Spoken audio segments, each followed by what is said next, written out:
কিয়ামতের ময়দানে পাপিষ্ঠদেরকে আমি আল্লাহ জিজ্ঞাসা করব না, ও হামজা এই কাজ করেছিলে না? দুনিয়ার মানুষ আমরা দেখি আদালতে, এই 3টা বছর আমি জেলখানায় ছিলাম, যতবার আদালতে গেছি সাক্ষী নেয়, এমনকি আমাকেও বিচারক জিজ্ঞাসা করে আপনার নামে এই অভিযোগ আপনি করেছেন কিনা। উনি নিচে যেহেতু জানে না, উকিল যারা দাঁড়ায় তাদের কথাও শুনে বিশ্বাস পায় না, শেষ পর্যন্ত আমারে জিজ্ঞাসা করে আপনি এই অপরাধ করেছেন কিনা। আল্লাহ পাক বলেন মানুষের এই বিচার ব্যবস্থা আর আমি আল্লাহর বিচার সম্পূর্ণ আলাদা।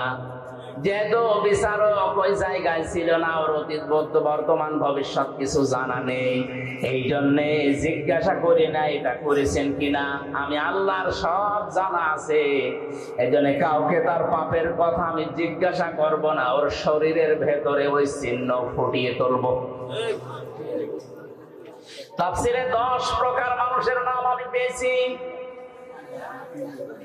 অনেক মানুষ মরণের পরেই তার চেহারা পাল্টিয়ে কুকুরের মতো হয়ে যাবে। আপনি যতই সুন্দর করে কাফন দাফন দিয়ে উপরে ফুলের পাহাড় লাগিয়ে দেন, ভেতরে আল্লাহ তার আকৃতি কুকুর বানিয়ে দিয়েছে। কুকুরের চেহারা হবে কাদের?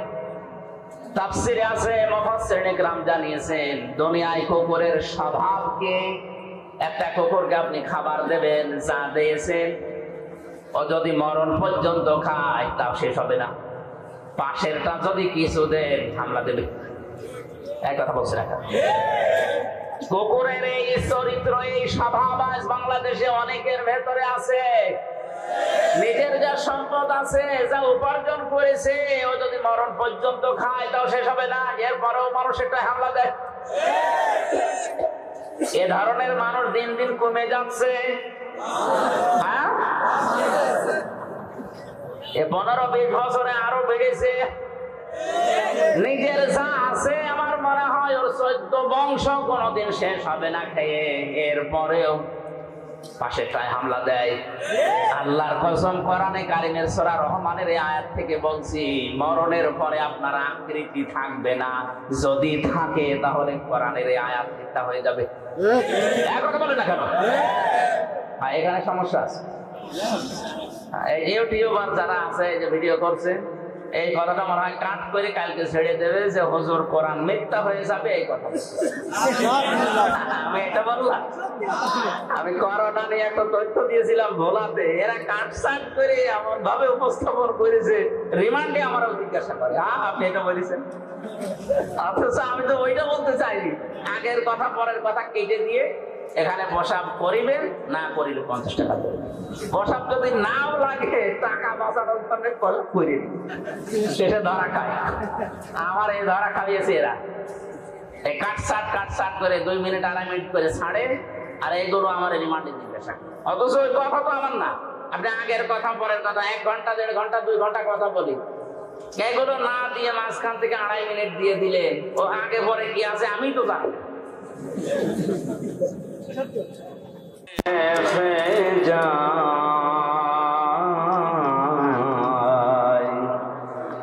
বলবো মাটিকে ডেকে নবীজির খুন সরল কোথায়, বলে দাও তাই আজ আমাকে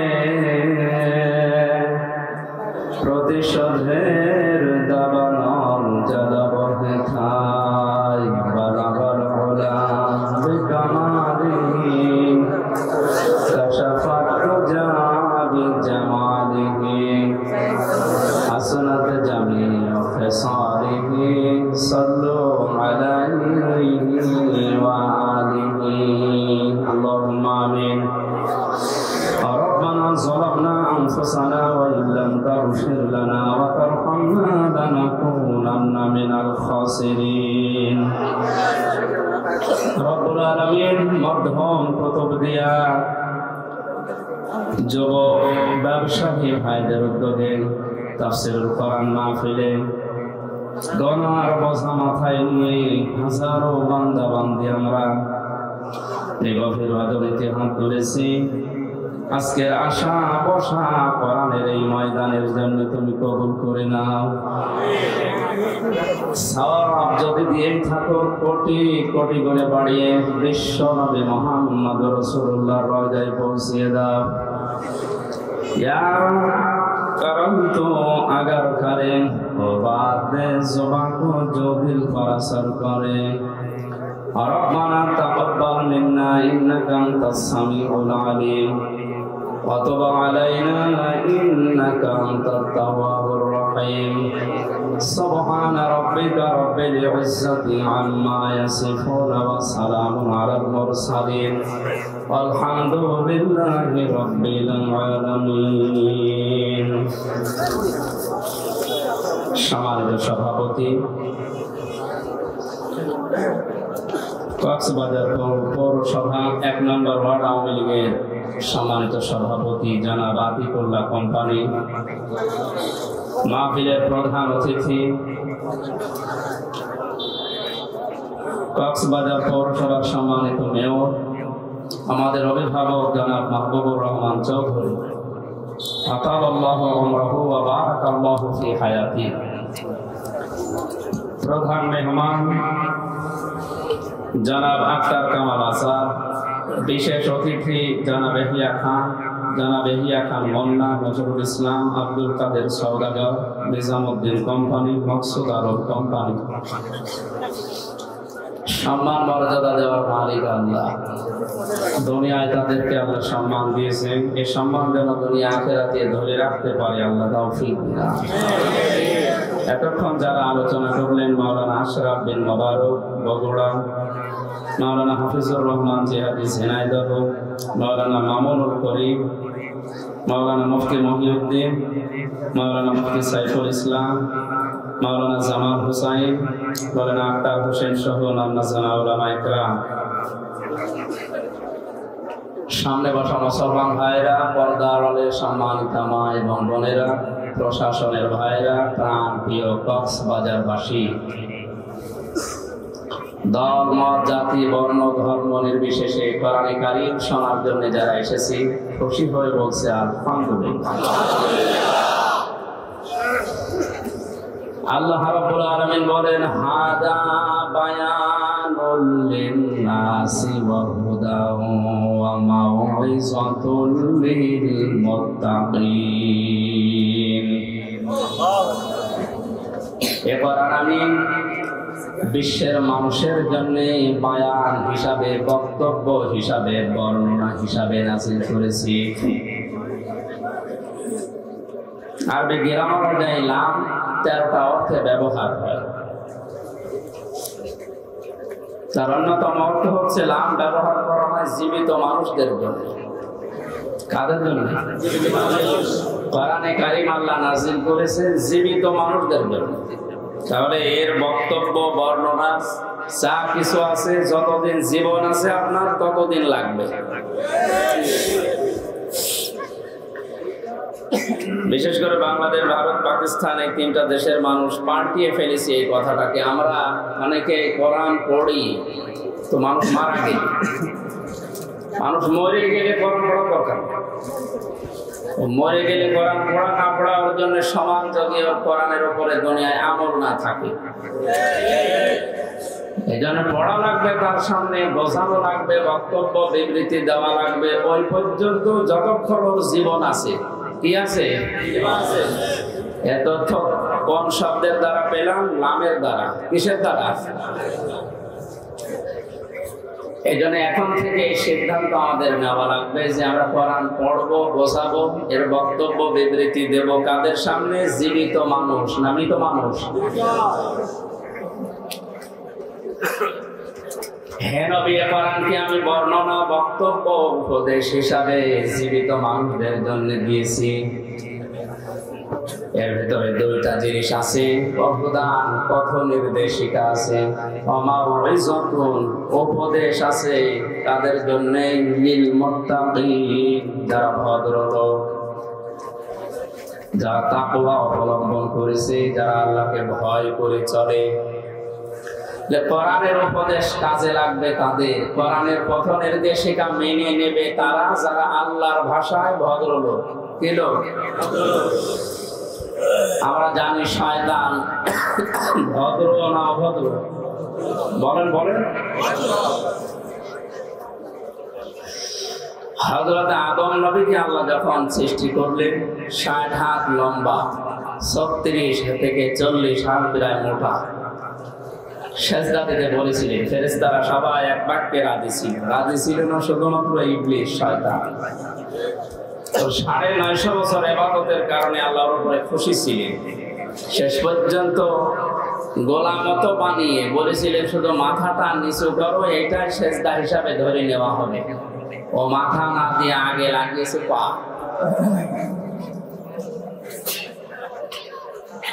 আল্লাহর কাছে আর্গুমেন্ট পেশ করে বলেছিল, মানে খায়রুম মিনহু খালাকতানি মিন নারি ওয়া খালাকতাহু মিন তিন। তুমি আমাকে আগুন দিয়ে বানিয়েছো আর ওটা বানিয়েছো মাটি দিয়ে। আগুনের কাজ উপরের দিকে যাও, মাটির কাজ নিচের দিকে যাও। শয়তান সর্বপ্রথমে অহংকার করেছিল ক্ষমতা। কিসের কথা বুঝতেছে? ও সর্বপ্রথমে আল্লাহর এই যে বিধানটা, এই আইনটা, আল্লাহর এই বক্তব্য শোনার পরেই বিদ্রোহ করেছিল ক্ষমতা দিয়ে, যে আমার ভেতরে পাওয়ার আছে, শক্তি আছে, আমি জ্বালিয়ে দিতে পারি। কিন্তু মাটি, ওর ভেতরে কিছু নেই, ও পড়ে থাকে। এই আয়াত থেকে তাফসীরকার যারা মুফাসসিরিন ইকরাম ব্যাখ্যায় লিখেছেন, ক্ষমতার অহংকার দুনিয়ায় যদি কেউ করে, শক্তি হোক, টাকা পয়সা হোক, পাওয়ার হোক, যে কোনো ক্ষমতার অহংকার যদি কেউ করে, সে আল্লাহর কাছে শয়তান হয়ে যায়। যেন আমরা এই কাজ যেন কেউ না করি, আমরা যেন বিরত থাকি। আল্লাহ আমাদের তৌফিক দিন, আমিন। আল্লাহর উপদেশ, আল্লাহর ওয়াজ, আল্লাহর পথ নির্দেশিকা গ্রহণ করেনি শয়তান। আজকে জীবিত মানুষদের সামনে আমরা কোরআনে কারীম তেলাওয়াত করেছি। সূরা মুলকের ২টা আয়াত। তাফসীরুল কোরআন মাহফিল এখানে লেখা, আমি তাফসীর আকারে কথা বলবো ইনশাআল্লাহ। তাফসীর শব্দের শাব্দিক অর্থ খুলে ফেলা, উন্মুক্ত করা, আবরণ ফেলে দেওয়া। আপনি সভাপতির বাড়িতে যেয়ে যদি ডাক দেন যে সভাপতি সাহেব বাড়িতে আছে, আমার ছোট্ট একটা বাচ্চা বেরিয়ে এসে বলছে, আঙ্কেল আমার বাবা বাড়ি নেই, ঢাকায় গেছে, আপনার পরিচয় দেন, আসলে বলবেন। এমন ভাবে আঙ্কেল বলে আমার সালাম দিয়েছে, কি ছেলে না মেয়ে বোঝার কোনো কায়দা নেই। এখন যদি নাম জিজ্ঞাসা করে, তাও আমি ধোকা খাবো। কারণ এখন আমরা তো ডিজিটাল নাম রাখি, এমন নাম রাখি তো ছেলের নামও যা, মেয়ের নাম। যে কয়েকদিন আগে ভোটে দাঁড়িয়েছিল না মাহিয়া মাহি, যে মাহি এই শব্দটা ছেলের নামও রাখে মানুষ, মেয়ের নামও রাখে। মাহিয়া মাহি মহিলা আর মাহি বি চৌধুরী প্রশ্ন। এখন নাম বলতে তো বুঝবেন না, এটা আম্মু না আব্বু, ছেলে না মেয়ে বোঝার জন্য যেটা করা লাগবে, ওর পায়জামা বা প্যান্ট এটা খুলে ফেলা লাগবে। আপনি হাসতেছেন না, করলে আপনি বুঝবেন। কারণ চেহারার কাটিং, চুল যেভাবে কাটে, ও বোঝার উপায় নেই যে কোন কাটিং এটা। তাহলে বাস্তবতা এখানে একটু বসিয়ে দেন।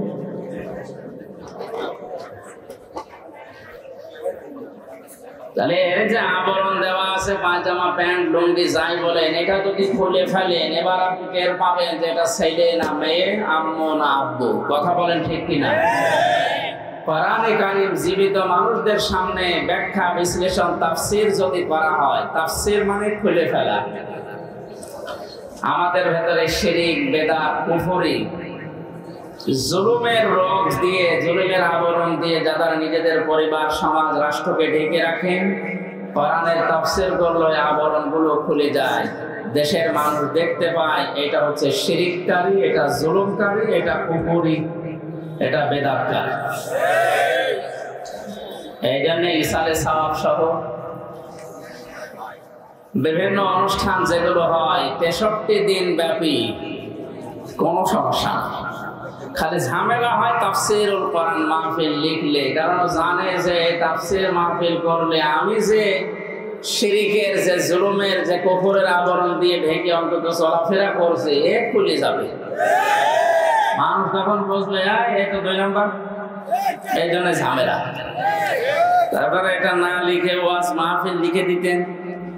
আল্লাহ কোরআনে যে ওয়াজগুলো দিয়েছেন আমরা ওয়াজ করতাম, তাফসীরুল কোরআন মাহফিল লিখেছেন, সুতরাং আমাকে এই পোস্টার অনুযায়ী অন্তত তাফসীর করা লাগছে। আল্লাহ যেন আমাকে তৌফিক দেন, হেদায়েতমূলক কিছু কথা বলার, আপনাদেরকে শোনার তৌফিক দেন। জোরে বলেন আমিন। আমরা নবীর একটা হাদিস পড়েছিলাম, বিশ্ব নবী বলেন কেউ যদি তার নিজের ঈমানকে পরিপূর্ণ করে নিতে চায়, কিয়ামতের সবচেয়ে এইটাই যদি রাজি থাকেন তাহলে হাত তোলেন, লিল্লাহি তাকবীর। অনেকে হাত তোলেনি, ঠিক আছে, অসুবিধা নেই, না মানলে আমি আর কি করবো। বলি হাক্কুম মির রাব্বিকুম ফামান শাআ ফালিউমিন ওয়া মান শাআ ফালিয়াকফুর।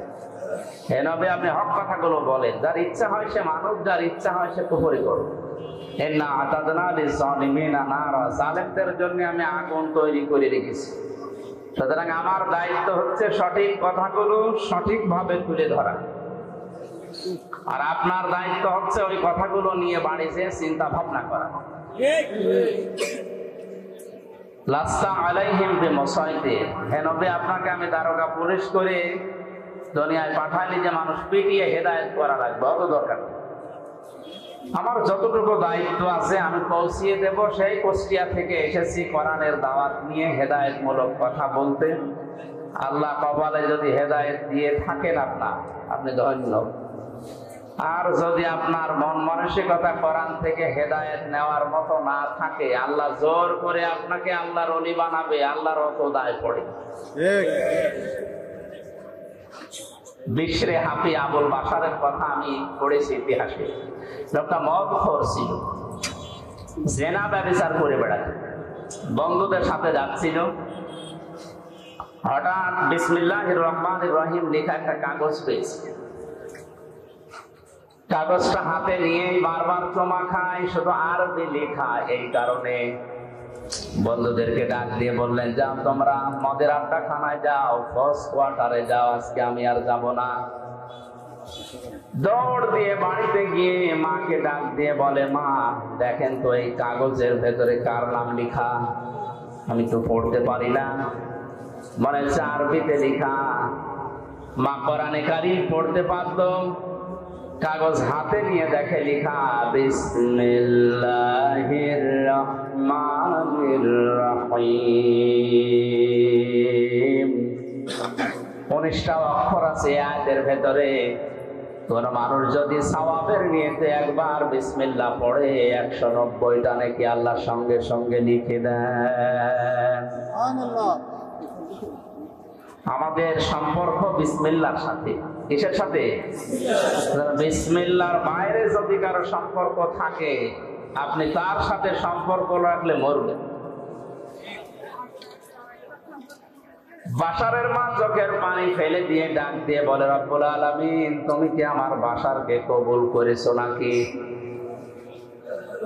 বলে, কোথায় পেলে কাগজ? পথের মাঝে চলতে গিয়ে পেয়েছি। কি লেখা আছে? বাশারের মা বলে, বাবা এর ভেতরে তোমার ওই প্রভুর নাম লেখা আছে যিনি তোমাকে বানিয়েছেন। আল্লাহর 3টা নাম লেখা। বাশার ডাক দিয়ে বলে, মা আমার আল্লাহর নাম, আমার সৃষ্টিকর্তার নাম এখানে লেখা, কোথায় রাখলে সম্মান বাড়বে বলেন তো? মদ খেতে যাওয়া, জেনা করতে যাওয়া যে টাকাগুলো আজকে আমি আর খরচ করিনি, এই টাকা আজকে আমি আর মদ খেতে যাব না।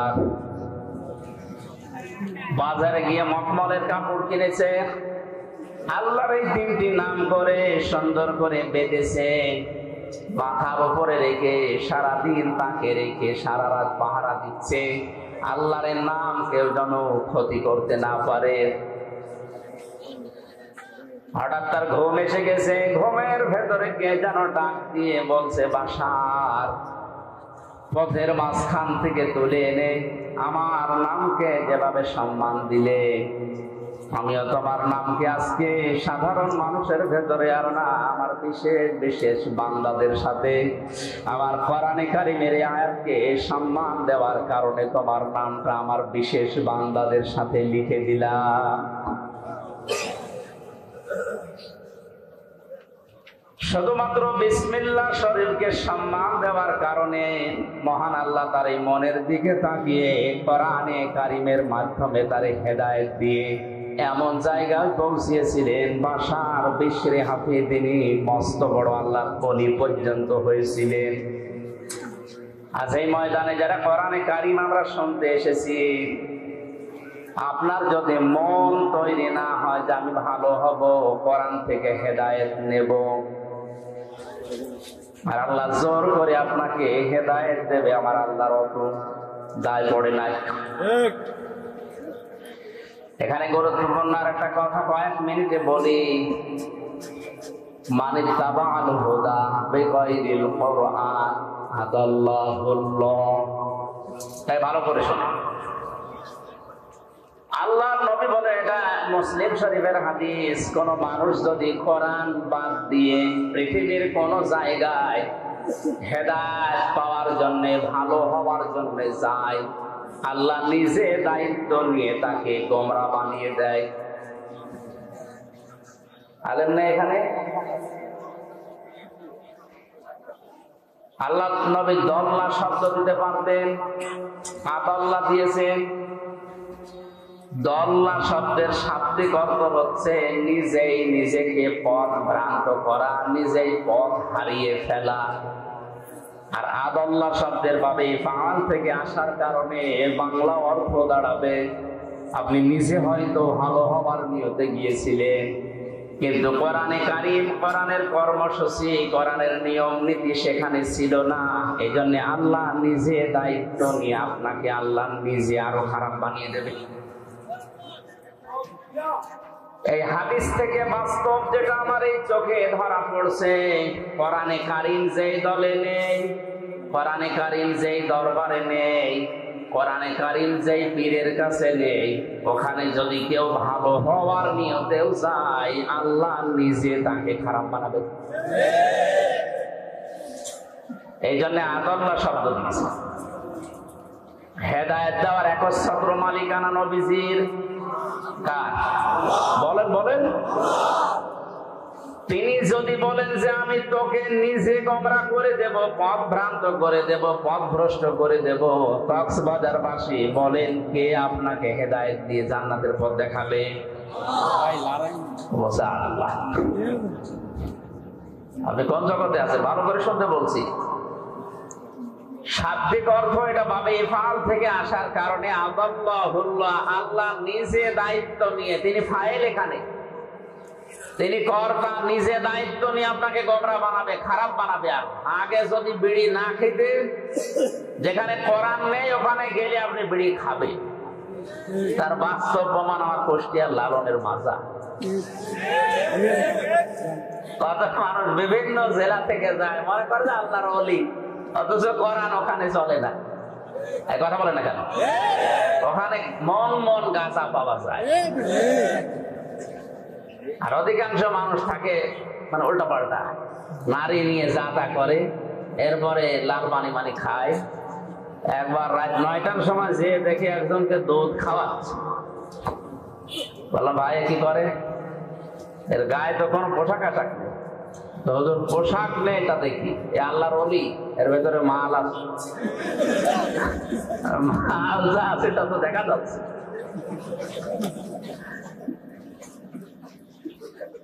এর ভেতরে যদি কোনো মাল থাকে, এ মাল তো সবাই আছে, এ মাল সবাই নেই, ও মাল দেখার দরকার। নতুন কোন মাল যদি থাকে ওইটা দেখা। দেখেন এখানে কোরআনের নিয়ম নীতি থাকলে একটা মানুষ, যেখানে হাঁটুর উপরে কাপড় তোলা একজন পুরুষের জন্য নিষিদ্ধ, হারাম, আর উলঙ্গ হয়ে প্রায় বসে আছে, আর ওরে দুধ খাওয়ায় আর মনে করে আল্লাহর ওলি, এখানে কোরআন আছে? বলেন বলেন।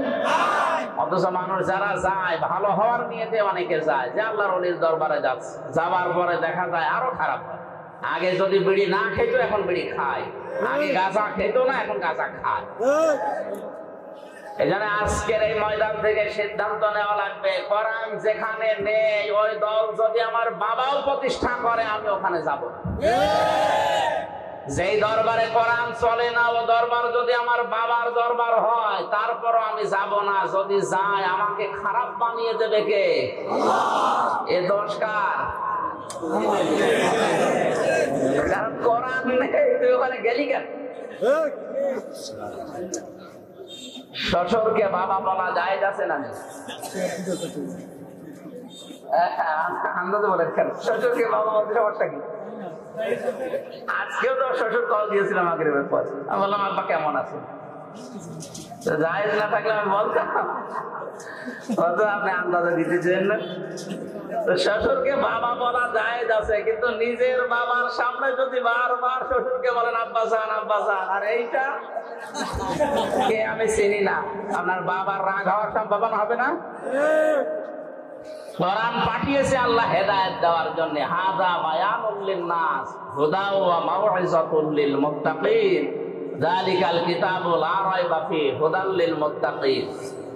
এরকম বহু আয়াত কোরআনে আল্লাহ দিয়েছেন যে এটা হেদায়েতের কিতাব। মানিত্তাবাআল হুদা ফামান তাবিআ হুদায়া ফালা খাউফুন আলাইহিম ওয়া লা হুম ইয়াহজানুন। এরকম প্রায় 26টা আয়াত আছে কোরআনে কারীম, প্রমাণ করে যে আমি হেদায়েত দেওয়ার জন্য দুনিয়ায় এসেছি। সুতরাং নিজের বাবার সামনে শ্বশুরকে বাবা বলা জায়েজ আছে, তারপরও যদি বারবার বলেন বাবার মনে যেমন দুঃখ লাগার সম্ভাবনা আছে। কোরআন আল্লাহ পাঠালো হেদায়েত দেওয়ার জন্য, এইটা বাদ দিয়ে আপনি যার কাছে যাবেন আল্লাহর তখন আপনার বাবার মতো রাগ হবে, দেখি তোর ওই পীর কেমন করে হেদায়েত দেয়। এই জন্য অধিকাংশ দরবারে গেলে মানুষ আজ হেদায়েত পাওয়ার পরিবর্তে গোমরা হয়ে যাচ্ছে। চট্টগ্রামের মরহুম আব্দুল জব্বারের দরবারে গেলে সন্তানমণি কোরআন তুলে দিত, যে কোরআন পড়ো আল্লাহকে পেয়ে যাবে। ফরফরা শরীফের যারা পুরাতন পীর ছিল সেখানে গেলে মানুষ আগে বলতো যে কোরআন শরীফ তুলে দিলাম আল্লাহকে পেয়ে যাবেন যা। এখন অধিকাংশ দরবারে আর কোরআন তুলে দেয় না, দেয় কি? বিভিন্ন নামের জিকির দেয়। আল্লাহর নামে জিকির দিলেও তো সঠিকটা দিলে হয়, সুবহানাল্লাহ, আলহামদুলিল্লাহ, লা ইলাহা ইল্লাল্লাহ, আল্লাহু আকবার, এগুলো দেয় না। এমন জিকির দেয় কোরআনেও নেই হাদিসেও সব বানিয়েছে। এই হো হো করে জিকির আছে, সব চিটার। এই দরবার টিকিয়ে রাখার জন্য নতুন নতুন করে একটা জিকির আবিষ্কার করে। এই ব্রাহ্মণবাড়িয়ার এই লাইনে কিছু মানুষ আছে, এবার আর একটা জিকির আরম্ভ করেছে, এর নাম নাই নিতে পারলাম। কি জিকির শুরু করেছে দেখেন। সূরা আরাফের 181 নম্বর আয়াতটা বলছি বাড়ি যেয়ে যারা এই সমস্ত জায়গায় যান একটু মিলানি আয়াত। ওয়ালিল্লাহিল আসমাউল হুসনা ফাদউহু বিহা ওয়া দারুল লাযিনা ইউলহিদুনা ফি আসমাই সায়ুজসাউনা মা কানু ইয়ামালুন। জোরে বলেন আল্লাহু আকবার। আল্লাহ পাক বলেন আমার অনেক সুন্দর সুন্দর নাম আছে, যে নামে পারো আমি আল্লাহকে ডাকো। আপনি ইয়া রহমান বলে ডাক দেন, অসুবিধা নেই। ইয়া খালেক বলে ডাক দেন, অসুবিধা নেই। কিন্তু সাবধান, আমি আল্লাহর নামকে উলট পালট করে এলহাদ করে আমার নামকে পরিবর্ধন করে কাটছাট করে তোমরা ডেকো না। কে বলছেন বলে তো? আল্লাহর এই ওয়াজ শোনার পরেও যদি কেউ হো হো ইয়ালি বাবা, শালি বাবা, বিভিন্ন বাবার নামে জিকির করে, ও হেদায়েত পাওয়ার পরিবর্তে আল্লাহ ওরে নিজে আরো তোমরা করি।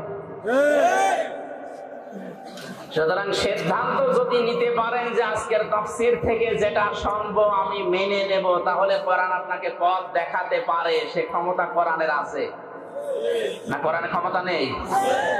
আর যদি আপনার এরকম সিদ্ধান্ত হয় যা শুনি এক কান দিয়ে শোনো আর এক কান দিয়ে বের করে দেব, কিয়ামত পর্যন্ত এখানে ওয়াজ হলেও আপনার কিছু হবে। এরকম শোনা চলে এসেছে না। আমরা ইমানকে যেহেতু পরিপূর্ণ করে নিতে চাই, কয়টা কথা বলেছিলাম? জবান খুলে বলেন কয়টা? খুব ভালো করে মিলান। আপনার ইমান আসলে পরিপূর্ণ হচ্ছে না, আরো ইমান ধ্বংস হয়ে যাচ্ছে। আল্লাহর নবী বলেন, মান আহাব্বা লিল্লাহ, কেউ যদি তার ইমানকে পরিপূর্ণ করে নিতে চায়, সে যাকে ভালোবাসবে সেটা যেন আল্লাহর জন্য বাসে, দুনিয়ার কোন স্বার্থ পাওয়ার জন্য না, দুনিয়ায় কোন নামের জন্য না, ভাইরাল হওয়ার জন্য না। সে শুধু ভালোবাসবে কাউকে। কার জন্যে? আমাদের আজ এইটা কিন্তু দিন দিন কমে যাচ্ছে। আমরা আল্লাহর জন্য কাউকে ভালোবাসতে পারছি না। কাউকে যদি কেউ ঘৃণা করে, কাউকে যদি কেউ ছেড়ে দিতে চায়, সে যেন অবশ্যই আল্লাহর জন্য ছেড়ে দেয়। আপনি যদি কোনো মানুষকে ছেড়ে দিতে চান, বন্ধুত্ব ছিল 20 বছরের, এখন আর রাখতে পারছেন না, দেখবেন এই লোকটা আল্লাহ রাসূলের বিরুদ্ধে গেছে, এই জন্য আমি আর ওর সাথে নেই। আজ 50 বছরে দলে আছি, কিন্তু এখন দেখি এটা কোরআন হাদিসের বাইরে। যদি ঈমান পরিপূর্ণ করে নিতে চান, এই মুহূর্তে আপনাকে তালাক দেওয়া লাগবে।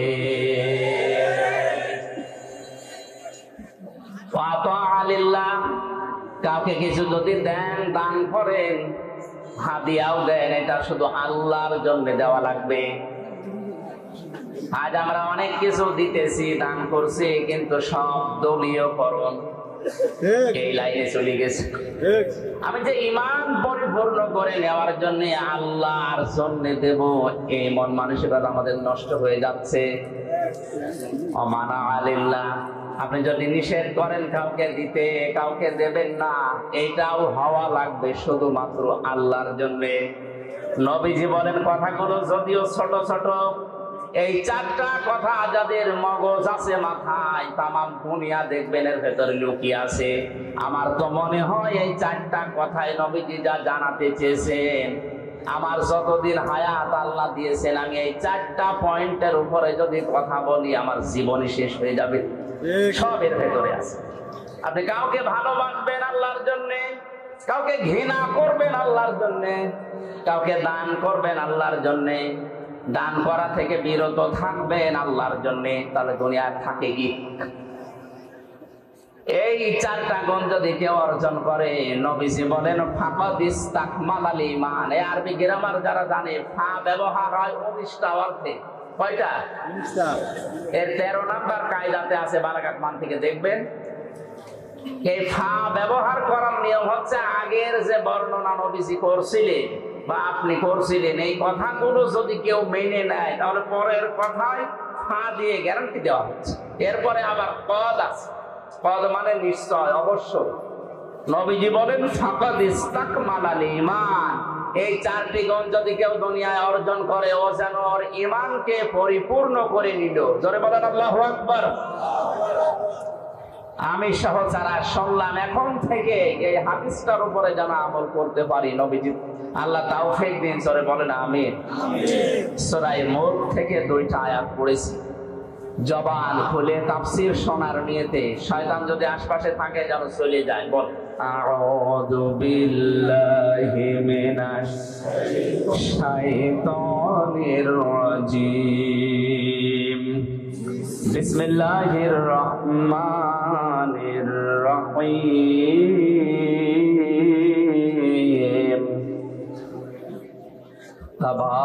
তাবারাকাল্লাযী বিয়াদিহিল মুলক ওয়া হুয়া আলা কুল্লি শাইইন কাদির।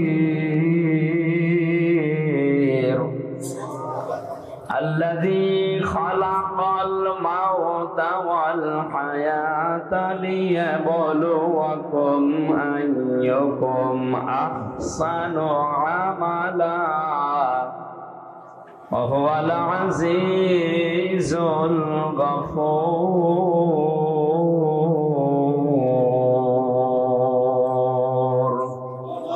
সাদাকাল্লাহুল আযীম। সূরা মুলক কোন সূরা? বলেন বলেন। মুল্ক শব্দের শাব্দিক অর্থ বলার দরকার নেই, এ ঝামেলা। আমরা সূরার অর্থের দিকে যাচ্ছি। তাবারাকা, বরকতময়, আল্লাযী, ওই সত্তা, বিয়াদিহিল মুলক, যার হাতে ক্ষমতা। এই আয়াত পড়লে এই সূরাটার ভেতরে 30টা আয়াত আছে। কয়টা? এশার নামাজের পরে ঘুমানোর আগে কোন মানুষ যদি প্রতিনিয়ত এই সূরাটা পড়ে, আর এর ভেতরে 30টা পয়েন্ট আছে, এই 30টা পয়েন্ট যদিও দুনিয়ার প্র্যাকটিক্যাল লাইফে সত্যি আমল করতে পারে, মরণের পরে এই সূরা কবরে তাকে শাস্তি থেকে বাঁচিয়ে দেবে। এমনকি কিয়ামতের ময়দানে সূরায়ে মুলক আল্লাহর সামনে দাঁড়িয়ে ঝগড়া পর্যন্ত করবে রব্বুল আলামিন। তোমার এই বান্দা তার প্র্যাকটিক্যাল লাইফে আমাকে আমল করেছিল, আমাকে কাজে পরিণত করেছিল, সুতরাং আমি তোমাকে বলছি তোমার এই বান্দাকে তুমি মাফ করে দাও, নয়তো তোমার কোরআন থেকে আমারে কেটে বাদ দিয়ে দাও। আমার মতো সলিমদ্দি আপনার মতো মানুষের জন্য কোরআন থেকে আল্লাহ আয়াত কেটে বাদ দেবে? বলেন বলেন। শেষ পর্যন্ত আল্লাহ আমাকে আপনাকে যারা এই আয়াতটা এখন থেকে আমল করবেন, শেষ পর্যন্ত নবীজি বলেন আল্লাহ তাদেরকে মাফ করে দেবে। কি আছে এই সূরার ভেতরে? যেহেতু 30টা আয়াত আমরা 2টা পড়েছি, অন্তত 2টা পর্যন্ত দেখি কি আছে। বরকতশালী, করুণাময় ওই আল্লাহ যার হাতে রাজত্ব, ক্ষমতা। এটা যদি কেউ বিশ্বাস করে সে জীবনেও একথা আর বলতে পারবে না ক্ষমতার উৎস জনগণ। তাকে কথা বলা লাগবে, মুখেও বলা লাগবে, বিশ্বাসও করা লাগবে ক্ষমতার একচ্ছত্র মালিকানা আল্লাহর। তাবারাকা শব্দ দিয়ে আল্লাহ আয়াত শুরু করলেন কেন? যতগুলো তাফসীর আমি দেখেছি, মুফাসসিরিন ইকরাম জানিয়েছেন যত রকমের দোষ দুনিয়ার মানুষ আল্লাহকে দিতে পারে, সব দোষ থেকে, সব আয়াত থেকে আমার আল্লাহ নিজেকে আগেই মুক্ত ঘোষণা করছেন। পৃথিবীর অনেকে আল্লাহর নামে দোষ দিয়েছে, আল্লাহর সন্তান আছে, এই জন্য আল্লাহ তাদেরকে কাফের ঘোষণা দিয়েছে, ওরা তারা খ্রিস্টান। অনেকে আল্লাহর স্ত্রী আছে, আল্লাহর পুত্র আছে, কথা বলার কারণে আল্লাহ তাদেরকেও কাফের বলে ঘোষণা দিয়েছে, তারা ইহুদি। আজ মুসলমান নামধারী অনেকের ভেতরেই এই ধারণা বদ্ধমূল হয়ে আছে।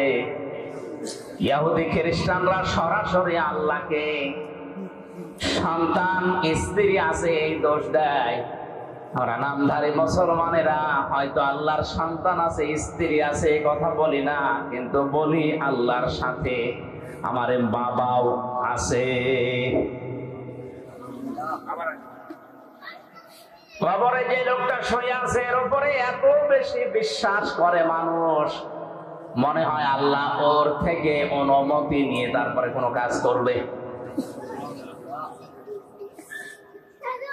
যে সমস্ত বিষয়ে মানুষ আল্লাহর সাথে শিরিক করতে পারে, তাকে দোষ দিতে পারে, সব রকমের অক্ষমতা, দুর্বলতা, সব রকমের দোষ থেকে, আয়েব থেকে আমার আল্লাহ নিজেকে মুক্ত ঘোষণা দেওয়ার পরে এমন একটা শব্দ দিয়েছেন, বিয়াদিহিল মুলক, আমি আল্লাহর কুদরতি হাতে দুনিয়ার সব ক্ষমতা। হুয়া আলা কুল্লি শাইইন কাদির, সব কিছুর উপরে আমি আল্লাহরই ক্ষমতা চলে। আপনার 3.5 হাত বডি, এইটার উপরও আপনার ক্ষমতা চলে না। আপনার নাক আপনার কথা শোনে না, আপনার এই হাতও আপনার কথা মতো চলে না। বলেন কেমন করে পায়খানায় যান?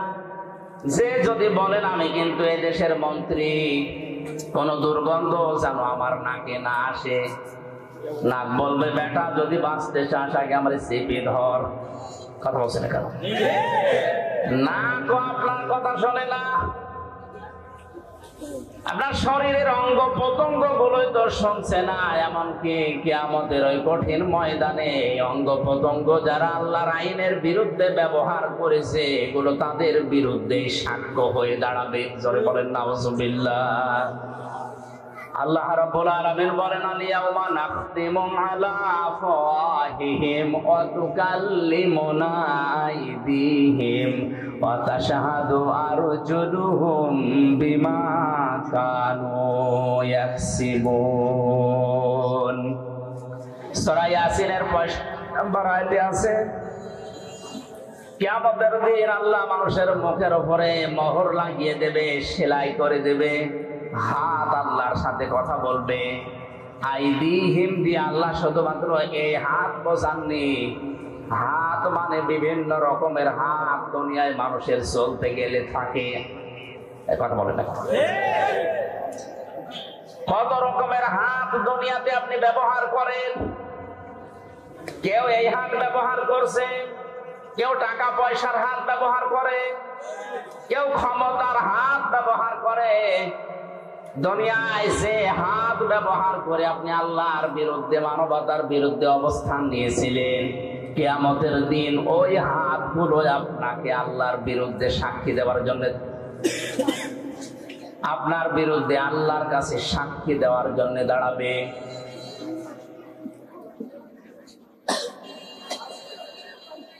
কক্সবাজারবাসী, এই জন্য আমাদের এখান থেকে থেমে যাওয়া লাগবে। আমার হাত দিয়ে, সে সম্পদের হাত, ক্ষমতার হাত, এই হাত কোন হাত দিয়ে যেন আল্লাহ রাসূল এবং মানবতার বিরুদ্ধে কোনো কাজ না হয়।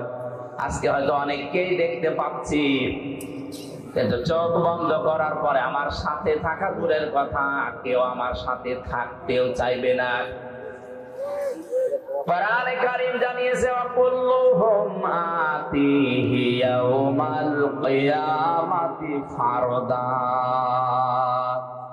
সূরা মরিয়মের 95 নম্বর আয়াতে আছে, কিয়ামতে প্রত্যেকটি মানুষকে আল্লাহ তার নিজের কাছে ডাকবেন, স্রেফ একা একা। কয়জন করি বলেন বলেন। সুতরাং বিভ্রান্তি যদি কেউ ছড়ায়, কিয়ামতে অনেকে হাজার হাজার মুরিদ নিয়ে উঠবে, এটা পুরা মিথ্যা কথা, আয়াতের সাথে সাংঘর্ষিক। কোন মানুষ যদি বলে কিয়ামতে আমার অমুক বাবা লক্ষ কোটি মুরিদ নিয়ে আসবে, স্লোগান দিতে দিতে, এটা মিথ্যা কথা।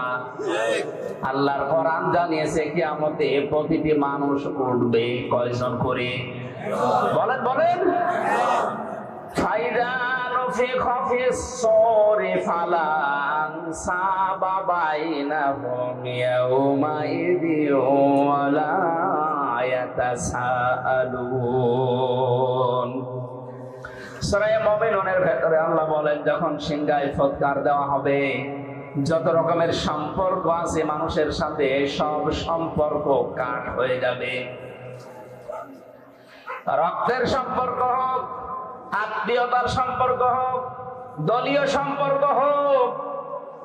ও কক্সবাজারবাসী, এই সামনে আমার শুধু এই 20,000 মানুষ বসে নেই, মিডিয়ারা কালকে এটা ছড়াবে তাম দুনিয়ার 750 কোটি মানুষের কাছে, এটা ছড়িয়ে যাবে বিভিন্ন ভাষায়।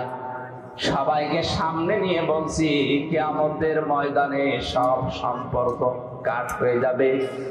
ওয়ালা ইয়াতাসালুন, এমনকি কেউ কারো সম্পর্কে কোনো প্রশ্ন করার সুযোগ পাবে না। পরিচয় থাকলেও পরিচয় দিতে চাইবে না, ভুলে যাবে। এই জন্য আমার এখনই সাবধান হওয়া দরকার। আজকের এই মাহফিলে সচেতন হওয়ার জন্যই দিয়েছে আল্লাহ। যেহেতু সব কিছুর উপরে ক্ষমতাবান, তার দিকে ভরসা আমারে ঠিক ওই পরিমাণ করা দরকার। কথা বলেন ঠিক কিনা? আমার বাস্তব জীবনের কথা বলছি। আমার 2টা মেয়ে আছে, একটা 10 বছর, একটা এই 3.5-4 বছর। আমি উপরের দিকে ভাবে ছড়ে মারলেও কান্নাকাটি করে, আর ছোটটারে উপরে তুললে ও যত উপরে তুলতে চায় তত আরো হাসে। বড়টা জানে যে আমার বাবা যদি উপরে আমার ছুড়ে মারে, আমার ধরতে পারবে না, পড়ে গেলে আমার লাগবে, আমার ব্যথা লাগবে। আর ছোটটার ভেতরে এখনো পর্যন্ত ওই বুঝ আসেনি, ওরে যত উপরে ছুড়ে মারি তত হাসে, কারণ ওর বিশ্বাস আছে আমার উপরে, আমার বাবা যত উপরে মারুক না কেন নিচে হাত দিতে রাখবে।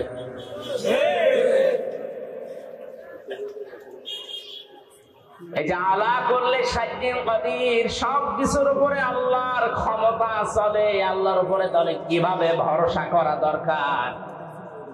আমার মেয়ে ফারিহা জান্নাতের মতো ভরসা আমার উপরে যেভাবে করে, ওই ভরসা এখন আমাদের আল্লাহর উপরে নেই।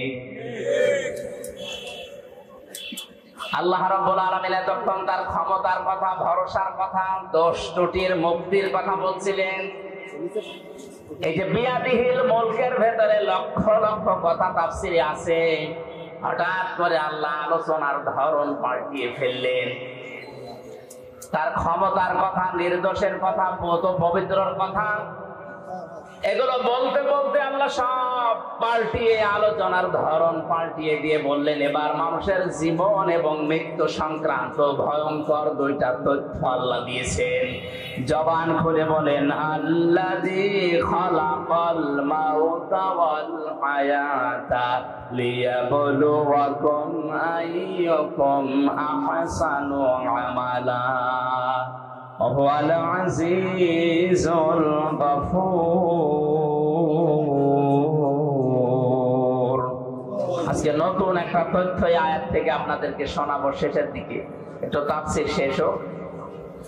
আল্লাহ রাব্বুল আলামিন হঠাৎ আলোচনার ধরন পাল্টিয়ে এবার বলতে আরম্ভ করেছেন, আল্লাযী খালাকাল মাউতা, তিনি কিন্তু ওই আল্লাহ যিনি দোষ ত্রুটি থেকে মুক্ত, যার হাতে ক্ষমতা, যার সব ক্ষমতার মালিক যিনি, তিনি তোমাদের মউত আর হায়াত সৃষ্টি করেছেন।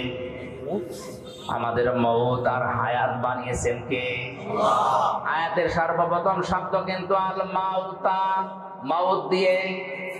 দ্বিতীয় নম্বরের শব্দ আল হায়াতা, আল্লাহ আগে হায়াত না বানিয়ে মউত আগে বানিয়ে।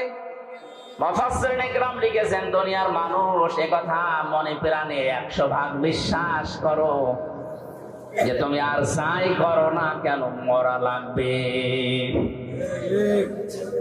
পৃথিবীতে বহু নাস্তিকের জীবনে আমি পড়েছি, সালমান রুশদি সহ ডক্টর আহমেদ শরীফ, কত নাস্তিক যারা আল্লাহকে পর্যন্ত বিশ্বাস করেনি, কিন্তু এই কথা তারা বিশ্বাস করে বলতে বাধ্য হয়েছে যে মরা লাগবে।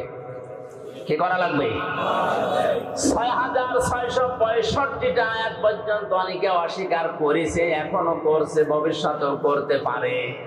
একটা মাত্র আয়াত কেউ অস্বীকার করেনি, করতেও পারবে না কিয়ামত পর্যন্ত। কুল্লু নাফসিন যায়িকাতুল মাউত সুম্মা ইলাইনা তুরজাউন। আল্লাহ পাক বলেন, অবশ্যই সবাইকে মরা লাগবে, ফিরে আসা লাগবে আমি আল্লাহর কাছে। কার কাছে? মাউতা শব্দ আল্লাহ দিয়েছে। তাফসিরে আমি মাউতের ধরন পেয়েছি, মানুষের মরণের যন্ত্রণা পেয়েছি প্রায় 10 রকম। মরণের পরে অধিকাংশ মানুষের এই আকৃতি আর থাকবে না। কোরআন জানিয়েছে, ইউরাফুল মুজরিমুনা বিসিমাহুম ফায়ুখাযু বিন নাওয়াসি ওয়াল আকদাম। জবান খুলে কোরআনের আয়াত বলেন, ফাবিআইয়ি আলা'i রাব্বিকুমা তুকাজ্জিবান।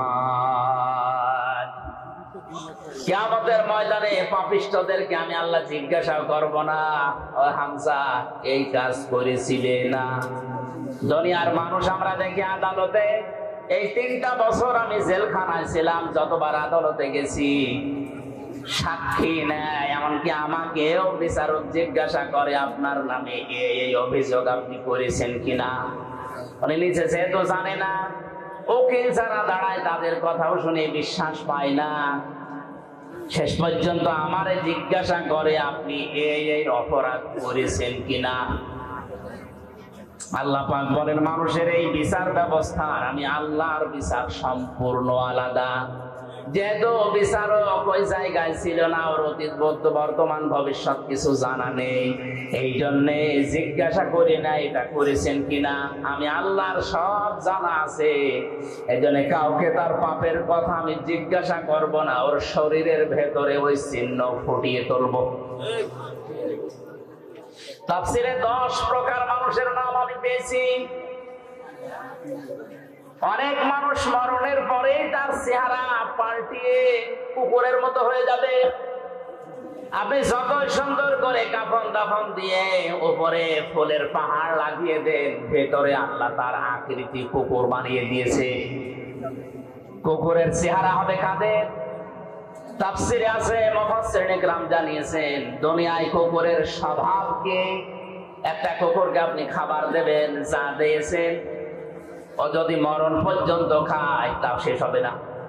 পাশেরটা যদি কিছু দেন হামলা দেবে। এক কথা বলছে না? কুকুরের এই চরিত্র, এই স্বভাব আজ বাংলাদেশে অনেকের ভেতরে আছে।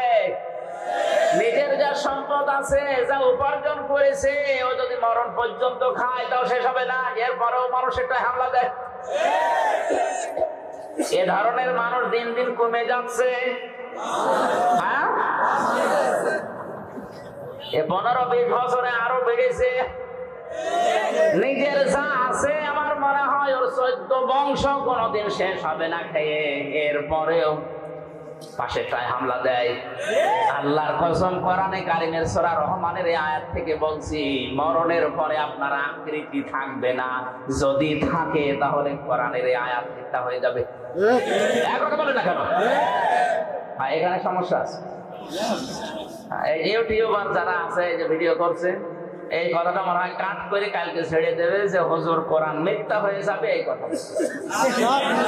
আমি এটা বললাম, আমি করোনা নিয়ে একটা তথ্য দিয়েছিলাম ভোলাতে, এরা কাটসাট করে এমন ভাবে উপস্থাপন করেছে, রিমান্ডে আমারও জিজ্ঞাসা করে, আপনি এটা বলেছেন, অথচ আমি তো ওইটা বলতে চাইনি। আগের কথা পরের কথা কেটে দিয়ে এখানে প্রসাব করিবেন, না করিলে 50 টাকা দেবেন। প্রসাব যদি নাও লাগে, টাকা বাঁচানোর জন্য করি, সেটা ধরা খায়। আমার এই ধরা খাইয়েছে এরা, এই কাটসাট করে 2 মিনিট 2.5 মিনিট করে ছাড়ে, আর এইগুলো আমার রিমান্ডে জিজ্ঞাসা। অথচ ওই কথা তো আমার না, আপনি আগের কথা পরের কথা 1 ঘন্টা 1.5 ঘন্টা 2 ঘন্টা কথা বলি, এগুলো না দিয়ে মাঝখান থেকে 2.5 মিনিট দিয়ে দিলেন, ও আগে পরে কি আছে আমি তো জানি। অন্তত এই 150-200 ক্যামেরা যারা এসেছেন আপনাদের হাতে পায়ে ধরে বলছে, এই ক্ষতি আর করেন না, আমি আবার হয়তো আপনাদের জন্য যাবো, কারণ এরাই ঝামেলা করে। এটা আর করেন না ভাই। এই জন্য আমাদের আকৃতি যদি মরণের পরে কুকুরের মতো করতে না চাই, তাহলে মানুষের সম্পদে হামলা দেওয়া, অবৈধভাবে খাওয়া, এটা এই মুহূর্ত থেকে বন্ধ করা লাগবে। কিছু মানুষের আকৃতি হবে সাপের মতো, সর্পের মতো। সাপের কাজ হচ্ছে একটা মানুষকে সবল দেয়, লোকটা মারা যায়, সাপের কোনো লাভ। এই জবাব দেন না কেন? অনেক মানুষ এখন এই দেশে তৈরি হচ্ছে, সকালবেলা থেকে ওঠার পরেই ওর ধান্দা থাকে কার ক্ষতি করবো, অথচ নিজের কোনো লাভ হয়। মাঝখান থেকে লকডাউন 2 বছর জেল হয়ে যায়। আমার পেছনে যারা লেগে আমার এই 3 বছরে জেল খাটিয়েছে, তাদের কোনো লাভ হয়নি। মাঝখান থেকে আমার 3টা বছর অন্ধকারে কিন্তু আমার স্ত্রী সন্তান কষ্ট পেয়েছে, আমার বাবা মা কষ্ট পেয়েছে। তাদের কি হলো? তারা টাকা পয়সা কিছু পেয়েছে, ওইটা আমি নাই বলতাম, তারা আর কি লাভ হলো? এই মানুষগুলো যদি আমার কাছে স্বীকার না করে, স্বীকার মানে তওবা করা, স্বীকার মানে কি? আমার কাছে মাফ চাওয়া, স্বীকার করা, তওবা করা, এটা যদি দুনিয়ার জীবদ্দশা এটা না করে আমার এই 3টা বছর যারা নষ্ট করেছে ওইভাবেই মারা যায়, আল্লাহর কসম এদের আকৃতি কিয়ামতের দিন আমার এই ক্ষতি করার কারণে সাপের মতো হবে। দেখলে আমি বলবো যে এই তো সেই লোক। শুধু আমার ব্যাপারে আমি বললাম, এরকম হাজারো মানুষের জীবনে ঘটছে এখন, না ঘটছে না? আকৃতি যদি ঠিক রাখতে চান এই সুন্দর চেহারা আপনার থাকবে না। 3 নম্বরে কিছু মানুষের আকার হবে শুকরের মতো। কিসের মতো? শুকর। দেখবেন নিজের বউ, ছেলে মেয়ে, বেটার বউ সব নিয়ে যায়, একটা অনুষ্ঠানে যায়, কোন জায়গায় যে নিচে বসে বসে এক জায়গায় থাকে, আর ওগুলো সব কচু খেতে ছেড়ে যায়।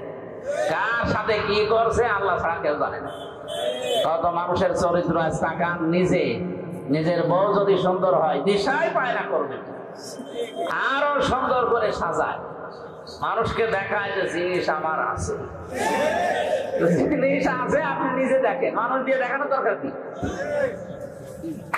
বড় সুন্দরী স্যার, এগুলো যদি দেখানোর মতো জিনিস হতো, এই যে কোরআন শরীফ আমি হাতে নিয়ে বলছে, আমার তো আমি সত্যি আগে দেখাতাম। আপনার দেখে আমার বউ একবার কম সুন্দর তার রিমান্ডে একটা কথা বলতেন, রিমান্ডে আমার বিয়ের একটা ছবি ছিল মোবাইলে, ছবি উল্টাতে উল্টাতে বলছে, হুজুর আপনার এই মোবাইলে পূর্ণিমার ছবি। পূর্ণিমা মানে পূর্ণিমা আমি কোথায় পাবো? এই যে এটা আমার বউ।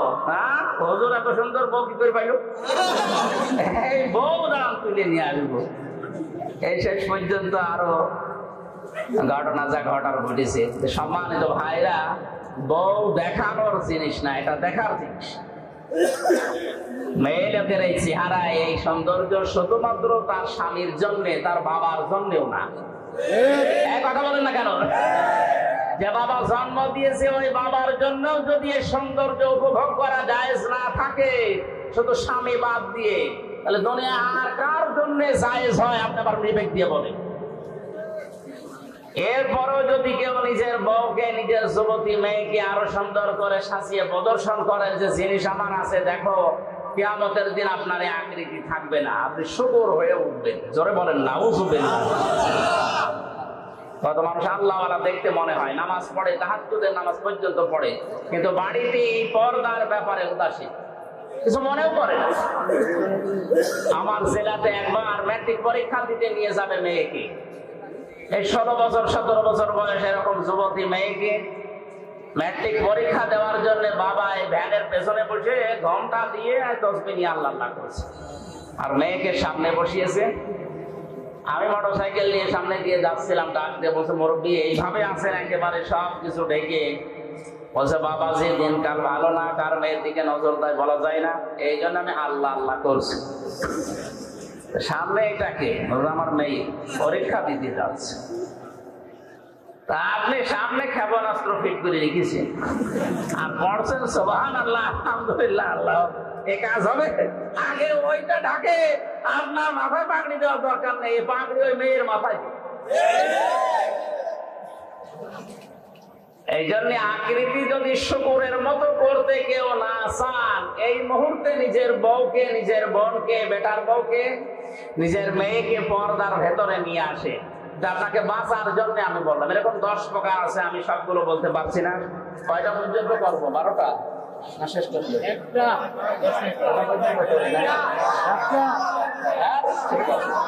সভাপতি আছে না? আলহামদুলিল্লাহ, সুবহানাল্লাহ।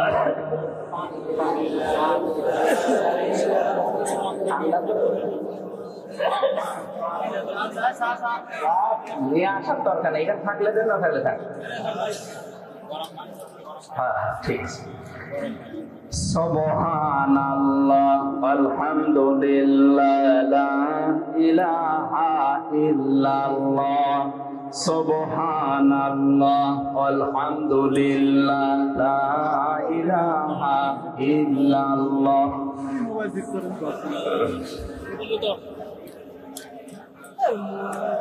আমি জিকির করতে বললাম নাকি খাজা বাবা বলতে বলছি? আপনারা তো পুরুষ মানুষ, মহিলা প্যান্ডেল আছে না?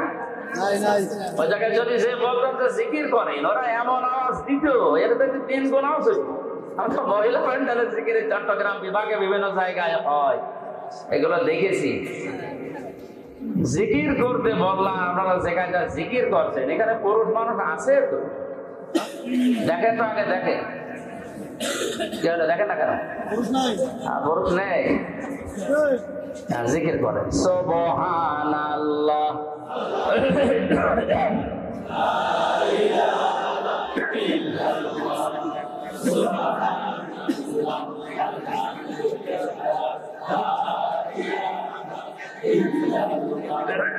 সুবহানাল্লাহ আলহামদুলিল্লাহ লা ইলাহা ইল্লাল্লাহ লা ইলাহা ইল্লাল্লাহ মুহাম্মাদুর রাসূলুল্লাহ।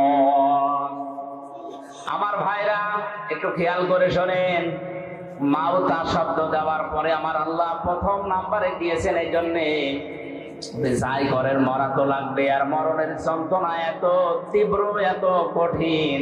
ওয়াজাতে সাকরাতুল মাউতি বিল হাক্কি যালিকা মা কুনতা মিনহু তাহিদ।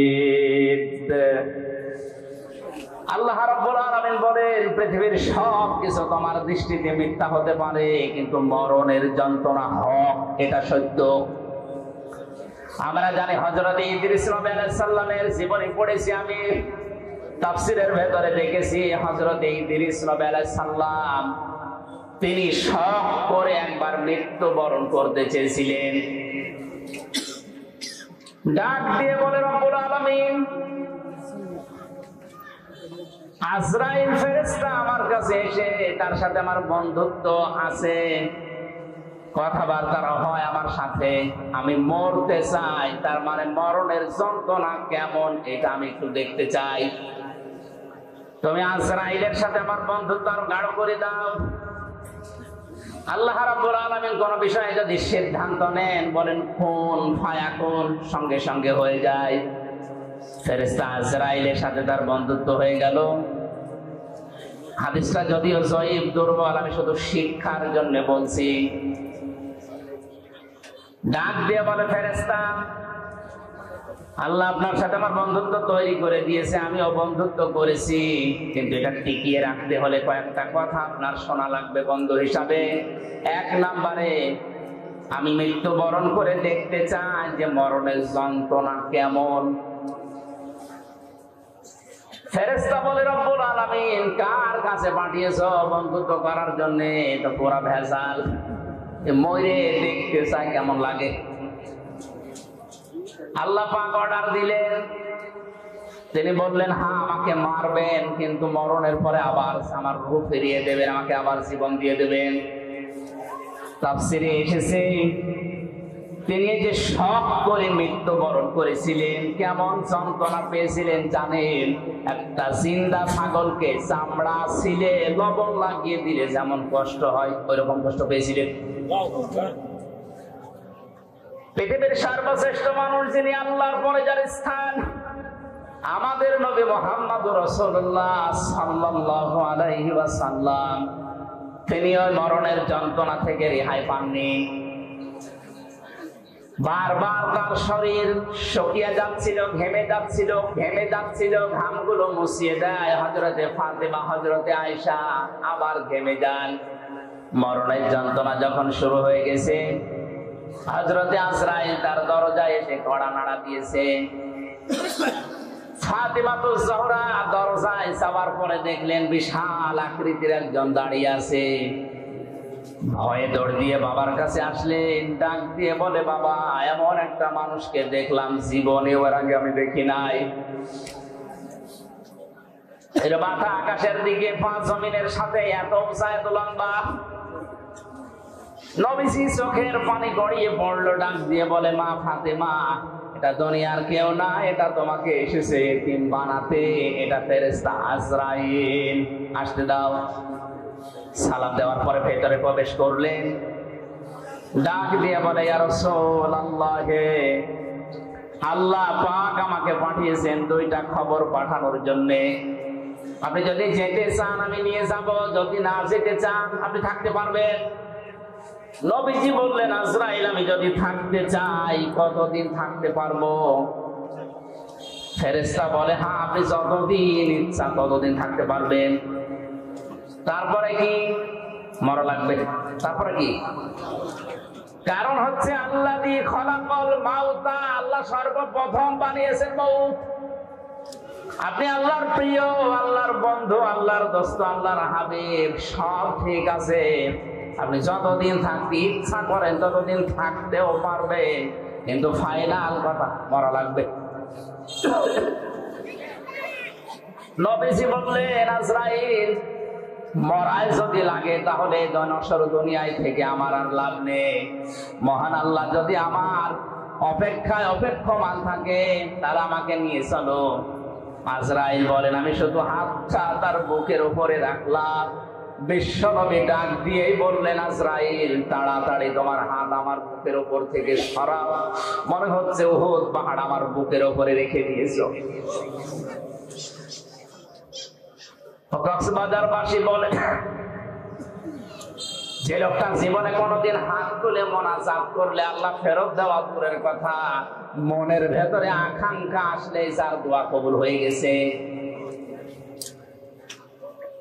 জোহরের নামাজ পড়ছিলেন তিনি বাইতুল মুকাদ্দাসের দিকে। 2 রাকাত নামাজ হওয়ার পরে আকাশের দিকে তাকিয়ে মনের ভেতরে একটা আকাঙ্ক্ষা এসেছে, আল্লাহ 16 থেকে 17 মাস পর্যন্ত আজকে এই বাইতুল মুকাদ্দাসের দিকে আমি নামাজ পড়ছি। আমার মনটা খুব বেশি চায় আমি যদি কাবা শরীফের দিকে ঘুরে নামাজ পড়তে পারতাম তাহলে আমার মন আরো তৃপ্ত হয়ে যেত। নামাজের ভেতরে ওহী নাযিল করে দিলেন আল্লাহ পাক, কাদানারা তাকাল্লুবা ওয়াজহিকা ফিস সামা ফালানুওয়াল্লিয়ান্নাকা কিবলাতান তারদাহা ফাওয়াল্লি ওয়াজহাকা শাতরাল মাসজিদিল হারাম। হে নবী, আপনি আকাশের দিকে মুখ উত্তোলন করেছিলেন, আমি কিন্তু বুঝতে পেরেছি যে আপনার মনে কি চাই। আপনার মন চাই এই 16-17 মাস নামাজ পড়লেন বাইতুল মুকাদ্দাসের দিকে, কাবার দিকে মন চাই নামাজ পড়তে। জোহরের নামাজের বাকি 2 রাকাত আর মুকাদ্দাসের দিকে পড়া লাগবে না, নামাজের ভেতরে আপনি ঘুরে বাকি রাকাত কাবার দিকে পড়ে। এই জন্য এই মসজিদকে কিবলা টাইম বলা হয়, 2 কিবলার মসজিদ। একই নামাজ আল্লাহর নবী 4 রাকাত পড়েছিলেন, 2 রাকাত বাইতুল মুকাদ্দাসে, 2 রাকাত কাবার দিকে। বলেন, যে লোকটা শুধু মনের ভেতরে কামনা বাসনা আসলেই কবুল হয়ে যায়, আকাশের তারকা দেখে চাঁদ দেখে হাত আঙ্গুল দিয়ে ইশারা দিলে 2 টুকরা হয়ে যেত।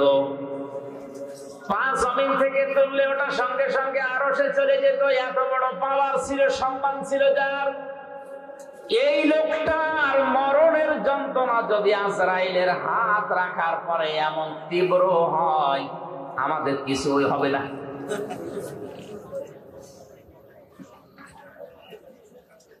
হযরত ঈসা আলাইহিস সালামের ঘটনা আমি তাফসিরে বাইজাবের ভেতরে পড়েছি। হযরতে ঈসা নবীর জামানার সমসাময়িক মানুষেরা খুব ভালো করে খেয়াল করেন, মরণ মাউতা শব্দ আল্লাহ দিলেন প্রথমেই কেন, আর মরণের যন্ত্রণাটা কেমন, কতদিন থাকে এটা। হযরতে ঈসা নবীর উম্মতেরা ডাক দিয়ে বলেন, আল্লাহর নবী আপনি বিভিন্ন মুজিজা দেখিয়েছেন, আজকে একটা নতুন মুজিজা আপনাকে দেখানো লাগবে। এটা একটা পুরাতন কবরস্থান, এখান থেকে যদি আপনি একটা লাশ উত্তোলন করে জীবিত করে তার মুখ থেকে সাক্ষী দিতে পারেন যে লা ইলাহা ইল্লাল্লাহ ঈসা রুহুল্লাহ, তাহলে আপনার উপর আমরা সবাই ঈমান আনবো। নবীরা বিপদে পড়লে সঙ্গে সঙ্গে সিজদায় পড়ে যেতেন। হযরত ঈসা সিজদায় পড়ে ডাক দিয়ে বলে, রব্বুল আলামিন, এরা আমাকে একটা চ্যালেঞ্জ ছুড়ে দিয়েছে, এই চ্যালেঞ্জের মোকাবেলা করা আমার দ্বারা সম্ভব না, যদিও আমি নবী। তোমার সাহায্য লাগবে এখন, মেহেরবানি করে এদের হেদায়েত দেওয়ার উসিলায় হলেও তুমি আমাকে সাহায্য করো, পাঠাও। আল্লাহ রাব্বুল আলামিন তাকে ওহী দিলেন, কবরের দিকে আঙ্গুল দিয়ে তিনি বললেন, কুম বিইজনিল্লাহ, হে কবরবাসী, আল্লাহর হুকুমে তুমি জিন্দা হয়ে যাও। সঙ্গে সঙ্গে কবর থেকে একটা মরা মানুষ জিন্দা হয়ে হযরত ঈসা নবীকে সালাম দিয়েছে। সালাম দেওয়ার সঙ্গে সঙ্গে বললেন, হে আল্লাহর নবী ঈসা রুহুল্লাহ, এ সালাম শুধু আমি আমার পক্ষ থেকে না, আমার বাবার পক্ষ থেকে সালাম আপনি গ্রহণ করেন। হযরত ঈসা আশ্চর্য হয়ে বললেন, আল্লাহর বান্দা, কে তুমি, তোমার পরিচয় কি, আর তোমার বাবাই বাপকে? কবরবাসী ডাক দিয়ে বলেছেন, আল্লাহর নবী ঈসা, আমি আজকের সন্তান না, আজকে থেকে ৪৫০০ বছর আগে আমি দুনিয়া থেকে বিদায় নিয়েছি। আমার বাবার নাম হযরতে নূহ আলাইহিস সালাম আর আমার নাম শাম। আমার বাবা ইন্তেকালের আগে আমাকে জানিয়েছিল যে মরণের পরে তোমাকে ১০০০ বছর পরে আবার একবার জিন্দা হওয়া লাগবে জামানার নবী হযরতে ঈসার মুজিজার কারণে। এটা আল্লাহ আমাকে জানিয়েছে, এটা তোমাকে আমি ওসিয়ত করলাম। তুমি যেহেতু আবার জিন্দা হবে, এক নবী আর এক নবীর ভাই, এজন্য আমি নূহর ভাই হযরতে ঈসা, আমার ভাই ঈসা যখন তোমাকে জিন্দা করবে ওই সময় তুমি তাকে আমার সালামটা পৌঁছিয়ে দিও।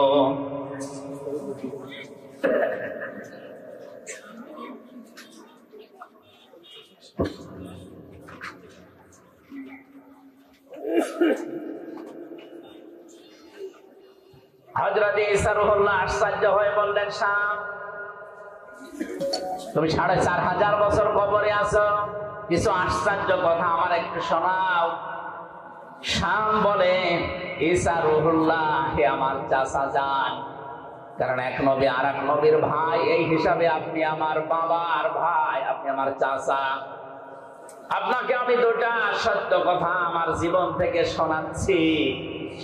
তাফসীরে বাইজাবি মুফাসসির লিখেছেন, ১ নম্বরে তিনি বলেছিলেন, আল্লাহর নবী ঈসা আমার চাচা, মরণের সময় হযরতে আজরাইল যখন আমাকে তাড়া করছিল, আমার রূহটাকে যখন চাপতে চাপতে শেষ পর্যন্ত আঙ্গুলের মাথা দিয়ে বের করছিল, আমি এমন কষ্ট পেয়েছিলাম ওই সময়, যে যন্ত্রণা আমি অনুভব করেছিলাম, যে তীব্র যন্ত্রণা।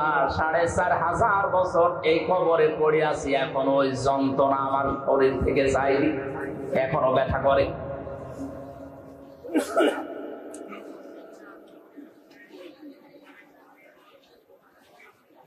দ্বিতীয় নম্বরে, কবে কিয়ামত হবে আমিও জানি না। কিয়ামতের ওই কঠিন ময়দানে ওঠার আগ পর্যন্ত আমার শরীরের ৩৬০ জোড়া বিভিন্ন অঙ্গ প্রত্যঙ্গের জোড়া দেওয়া আছে।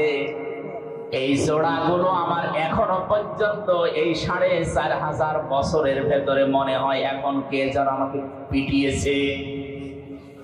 মুফাসসির লিখেছেন শেষের দিকে, হযরতে শাম তিনি একজন নবী ছিলেন, যদি নবী নাও থাকেন তিনি একজন নবীর সন্তান। বাংলার মুসলমানেরা বলেন বিবেক দিয়ে, একজন মুসলমান নবীর সন্তান, তিনি একজন নবী, এরকম কথা আছে। তার মরণের যন্ত্রণা যদি এরকম তীব্র হয়, ৪৫০০ বছরও তিনি ভুলতে না পারে। আমরা যারা সাধারণ মুসল্লি, সাধারণ মুসলমান যারা, তাদের মরণের সময় কি হবে এটা আল্লাহ ছাড়া আর কেউ জানে না। এই জন্য এই মরণের যন্ত্রণা থেকে কেউ যদি রেহাই পেতে চায়, নবীজি ওই সময় আজরাইলকে বলেছিলেন, ভাই মরণের যে যন্ত্রণা সব আমার বুকের উপরে তুমি এখনই শুরু করে দাও, কিন্তু আমার এতিম উম্মতদেরকে তুমি কিছু বলবা না। আজরাইল বলেছিলেন, না এটা কথা দিতে পারলাম না, কিন্তু একটা কথা আপনাকে আমি দিতে পারি। কোরআনে কারীমের ৬৬৬৬টা আয়াতের ভেতরে সূরা বাকারার ২৫৫ নম্বর আয়াত যদি আপনার উম্মতেরা ফরজ নামাজ শেষ করার পরে পড়ে, আর আয়াতের ভেতরে আল্লাহর ১০টা ক্ষমতার কথা আছে। কয়টা? বলেন বলেন। এই 10টা ক্ষমতা যদি ওর প্র্যাকটিক্যাল লাইফেও মেনে চলে, আমি আজরাইল কথা দিলাম মরণের সময় ওর কোনো শাস্তি যন্ত্রণা হবে না। মানুষ মায়ের বুকে দুধ খেতে খেতে যেভাবে ঘুমিয়ে যায় বাচ্চারা, ঠিক আমি ওইভাবে ওর জীবন কবজ করব। যে যন্ত্রণা থেকে নবীজি পর্যন্ত রেহাই পেলেন না, হযরতে শাম রেহাই পাননি, কেউ এই যন্ত্রণা থেকে বাদ যায়নি। সেখানে যে ফেরেশতা আজরাইল কবজ করবে জান, সেই যদি বলে যে আমি মাফ করে দেব, শাস্তি দেব না, এই আমলটা করলে শুধুমাত্র ফরজ নামাজের আওলাদাহুন্না হাওলাইনি কামিলাইনি ইউতিম্মার রাদাআ। শব্দটা মুজারে, মুআন্নাস না, এটা হচ্ছে মুযাক্কার শব্দ, পুরুষের জন্য আল্লাহ ব্যবহার করেছেন। এই আয়াত দ্বারা বোঝা যায় দুধ পান করার দায়িত্ব বাবার। বাবা টাকা পয়সা খরচ করে হলেও মাকে দিয়ে এই দায়িত্ব পালন করাবে। মা যদি দুধ পান না করায় মায়ের গুনাহ হবে না। বাবা যদি টাকা পয়সা দিয়ে খরচ করে হলেও সন্তানকে বাঁচিয়ে রাখার জন্য মাকে দিয়ে দুধ পান করায়, এটা বাবার দায়িত্ব। মা দায়িত্বটা পালন করে দেয় টাকা পয়সা না দিয়ে, এটা আমাদের উপরে হিসাব। আমার ভাইরা, আমি এতিমমার ব্যাখ্যাটা এখন যাচ্ছি না। আমার শব্দটা 2 বছর বাদ চলে গেল, 24 মাস, 30 মাসে আর কয় মাস থাকে? বলেন বলেন। মুফাসসিরিন ইকরাম লিখেছে একটা মানুষকে কমপক্ষে মায়ের পেটে থাকা লাগবে সর্বনিম্ন 6 মাস। বিজ্ঞানে আয়াত গবেষণা করে জানিয়েছে 6 মাসের আগে কোন সন্তান যদি দুনিয়ায় আসে, ওটা তার বাবার বৈধ সন্তান না, ওইটা হচ্ছে অন্য বাবার দেওয়া। ওইটা কি বলেন না কেন? বলেন বলেন। সূরা কলমের 13 থেকে 17 পর্যন্ত এখানে প্রায় 13টা গুণ, 9টা গুণ আছে। যারা যারো সন্তান দুনিয়ায়, এদের 9টা গুণ আল্লাহ এখানে দিয়েছে। পৃথিবীতে যারা যারো সন্তান, তাদের 9টা গুণাবলী আছে। 1 নম্বরে গুণাবলী, এরা কোরআন বিরোধী। বাংলাদেশ সমাজ, বিশ্বে যারা সত্যি সত্যিই কোরআনের আলোচনা বিরোধী, কোরআন বিরোধী, এদের জন্ম আল্লাহ ছাড়া আর কেউ জানে না। ওর মাও যদি বলে না এটা আমারই, আমার বিশ্বাস হবে না। এজন্য আপনার জন্ম হয়তো ঠিক আছে, কোরআনের বিরুদ্ধে যে নিজের জন্ম খারাপ করবেন এমন কপাল পোড়া আপনি হবেন। আপনি থেমে যান।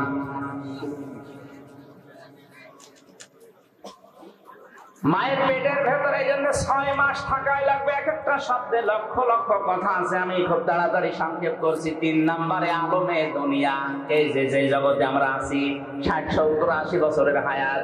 4 নম্বরে আলমে বারজাখ, কবরের জগৎ। 5 নম্বরে আলমে আখিরাত, আখিরাতের ওই জগৎ। আল্লাহ পাক বলেন, হামাউদার হায়াত বানিয়ে দুনিয়ায় পাঠিয়েছি খেলা করার জন্য না, লিয়াবলুয়াকুম আইয়ুকুম আহসানু আমালা। আমি দেখতে চাই তোমাদের ভেতরে কে ভালো কাজ করে।